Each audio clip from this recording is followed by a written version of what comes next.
Hi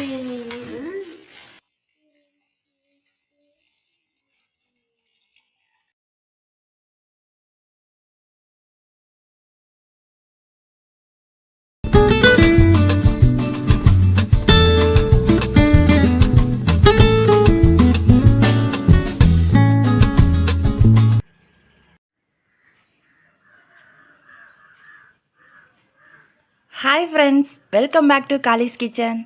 எல்லோரும் எப்படி இருக்கீங்க? நல்லா இருக்கீங்களா? இந்த நாள் இனிய நாளாக அமைய எனது வாழ்த்துக்கள். வாங்க வீடியோக்குள்ளே போகலாம். இன்றைக்கி நம்ம பார்க்க போகிற வீடியோ என்னன்னு சொல்லி பார்த்தீங்கன்னா, என்னோடய மார்னிங் ரொட்டீன் தான் பார்க்க போகிறோம். என்னடா டெய்லி மார்னிங் வீடியோவை போடுறான்னு நினைக்காதீங்க. என்னால் மார்னிங் மட்டும்தான் வீடியோ எடுக்க முடியும். நைட்டு வந்து நான் வர்றதுக்கு லேட் ஆயிரும். ஸோ வீடியோ எடுக்க முடியறதில்ல. எப்போவுமே காலையில் எந்திரிச்சதும் பார்த்திங்கன்னா எந்திரிச்சு கிளப்பி விட்டுட்டு விளையாட விட்டுட்டு தான் வேறு வேலையை பார்க்க முடியும். நம்ம தம்பிக்கு வந்து ரெகுலராக வந்து பால் வாங்கி கொடுக்குறதா வேலை. காலைல எந்திரிச்சது இந்த பனியில் ட்ரெஸ்ஸை போட மாட்டேன்னு ஒரே அடம். நைட்டு பார்த்தீங்க அப்படின்னா முட்டை குழம்பு வச்சோம். அந்த முட்டையோட வேஸ்ட் பண்ண வேண்டான்னு சொல்லிட்டு நம்ம ரோஸ் செடிக்கெலாம் கொண்டு போய் காலையில் எந்திரிச்சது 3 பேரும் போய் அதெல்லாம் போட்டு ரெடி பண்ணி விட்டு வந்துட்டோம். நைட்டே பார்த்திங்கன்னா நான் 2 பாக்கெட் காளான் வாங்கிட்டு வந்துட்டேன். அது வந்து பார்த்திங்கன்னா நம்ம நினச்ச நேரத்துக்கு வாங்க முடியறதில்ல. அங்கே இருக்கிறப்ப தான் நம்ம வாங்குற மாதிரி இருக்குது. வெள்ளை சாப்பாட்டுக்கும் பிரியாணிக்கும் தனித்தனியாக வந்து அரிசி ஊற வச்சிட்டோம். 2 சாப்பாடு செஞ்சுக்கலான்னு சொல்லிட்டு. ஏன்னா காலையில் சாப்பிட்றதுக்கு இந்த காளான் பிரியாணி வச்சுக்கலாம். மத்தியானத்துக்கு வந்து வெள்ளை சாப்பாடு வச்சுக்கலான்னு சொல்லிட்டு பாப்பா வந்து வெள்ளை சாப்பாடு கொண்டு போய்க்கிறேங்கான்னு சொல்லிட்டு அப்போ நாங்கள் எல்லோரும் சாப்பிட்டு பிரியாணியை கொண்டு வந்துட்டோம். காளானை பார்த்தீங்க அப்படின்னா நல்லா ஒன்றா நல்லா தனியாக க்ளீன் பண்ணி எடுத்துட்டா பாப்பா.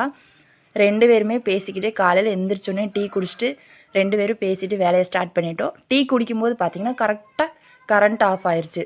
அதனால் வந்து வீடியோ எடுக்க முடியல. எல்லாத்தையும் ஃபஸ்ட்டு ரெடி பண்ணி வச்சாச்சு. எப்போவுமே இந்த மாதிரி பிரியாணி ஐட்டம் வெரைட்டி ரைஸ் செய்யும்போது எண்ணெய் கொஞ்சம் வந்து சேர்த்து விட்டுக்கோங்க. அப்போ தான் கொஞ்சம் நல்லாயிருக்கும். நெய் கூட ஆட் பண்ணிக்கலாம். நாங்கள் நெய் ஆட் பண்ணல. எண்ணெய், கடுகு, ஒரு பெரிய வெங்காயம், 2 பச்சை மிளகாய் எல்லாம் போட்டு நல்லா வதக்கி விட்டுறலாம். கொஞ்சமாக கருவேப்பிலை போட்டுக்கலாம்.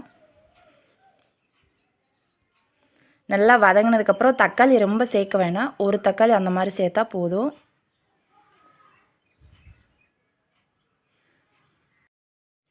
அதுக்கப்புறம் பார்த்திங்கன்னா பட்டை, சோம்பு இது பிரியாணிக்குனே தனியாகவே கடையில் விற்கிறாங்க. அந்த மாதிரி ஒரு பாக்கெட் வாங்கி நாங்கள் வந்து சேர்த்திக்கிட்டோம். நல்லா வதங்கட்டும். வதங்கினதுக்கப்புறம் நான் ரெடிமேடாக இஞ்சி பூண்டு பேஸ்ட்டு வேணும்னாலும் வாங்கி போட்டுக்கலாம். இல்லை நம்மளே வீட்டில் ரெடி பண்ணி கூட போட்டுக்கலாம். நாங்கள் வந்து சந்தை வந்து எங்களுக்கு இன்றைக்கி சாயந்தரம் தான் சந்தை. எங்கள் இஞ்சி பூண்டு பேஸ்ட்டில் தீந்துருச்சு. அதனால் நாங்கள் ரெடிமேடாகவே கடையில் வாங்கிட்டோம். அதே மாதிரி பிரியாணி மசாலாவும் ரெடிமேடாகவே நாங்கள் கடையில் வாங்கிட்டோம். மசாலாலாம் சேர்த்ததுக்கப்புறம் நல்லா ஒரு பெரட்டிட்டு அதுக்கப்புறம் பார்த்திங்க அப்படின்னா நம்ம ஊற வச்சுருக்க அரிசியை வந்து இதில் வந்து சேர்த்துக்கலாம். இப்போ 1 டம்ளர் அரிசி எடுத்துருக்கோம் அப்படின்னா அதில் 2 மடங்கு தண்ணி எடுக்கணும். 2 டம்ளர் தண்ணி எடுக்கணும். இல்லை கொஞ்சம் சேர்த்தி கூட ஒரு 2.25 அந்த மாதிரி கூட எடுத்துக்கலாம். நல்லா வந்து சாப்பாடு வந்து பார்த்திங்கன்னா நல்லா புழுன்னு வந்து வந்துடும். சூப்பராக வந்துடும். பாருங்கள், இந்த ஸ்டேஜ் வந்ததுக்கப்புறம் தேவையான அளவு உப்பு எல்லாம் போட்டு உப்பு காரம் எல்லாம் சரியாக இருக்கான்னு செக் பண்ணிவிட்டு மூடி வச்சு ஒரு 3 விசில் விட்டுறலாம். ஃபைனலாக வந்து மல்லித்தலை தூவிடுங்க. மூடி வச்சு 3 விசில் விட்டோம்னா சூப்பரான காளான் பிரியாணி வந்து ரெடி ஆயிரும். அதுக்கப்புறம் நம்ம தோட்டத்தில் கொஞ்சம் நேரம் சுற்றி பார்த்துட்டு இருந்தோம். பூவெலாம் பார்த்திங்கன்னா பட்டன் ரோஸ் அப்படியே குட்டி குட்டியாக சூப்பராக பூத்து வந்துருச்சு.